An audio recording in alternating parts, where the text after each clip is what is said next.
கிறிஸ்துவுக்குள் அன்பானவர்களே, உங்களை சந்திப்பதில் மகிழ்ச்சி அடைகிறேன். நாகும் 1:13. இப்பொழுதும் நான் உன்மேல் இருக்கிற அவன் நுகத்தை முறித்து உன் கட்டுகளை அறுப்பேன். ஆம்பிரியமானவர்களே, நம் தேவனாகிய கர்த்தர் நம்மேல் இருக்கிறதான நுகத்தை அவர் முறித்து போட்டு கட்டுகளை அறுப்பேன் என்று சொல்லி நமக்கு வாக்கு கொடுக்கிறார். ஒருவேளை பிசாசின் போராட்டங்களா, சத்துருடைய காரியங்களா, பில்லி சூனிய மந்திரவாத காரியங்கள் எதுவாக இருந்தாலும் தேவனாகிய கர்த்தர் நம்முடைய நுகத்தை அவர் முறிக்கிறார். வியாதியின் பிடிகளாக இருந்தாலும், சாபத்தின் கட்டுகளாக இருந்தாலும் அத்தனையும் தேவன் அறுப்பேன் என்று சொல்லி நமக்கு வாக்கு கொடுக்கிறார்.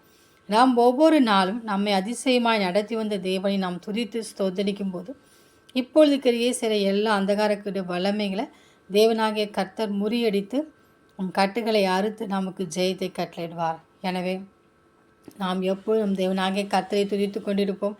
அவருடைய பிரசனத்திலே காணப்படும். எந்த நுகமும் நம்மை மேற்கொள்ளாதபடி தேவனாகிய கர்த்தருக்கு விலக்கி பாதுகாத்து கொள்வார். அந்த தேவனின் அன்பு கரங்களை நாம் பற்றி கொண்டு அவரோடு கூட வாழ்வோம். ஆமேன்.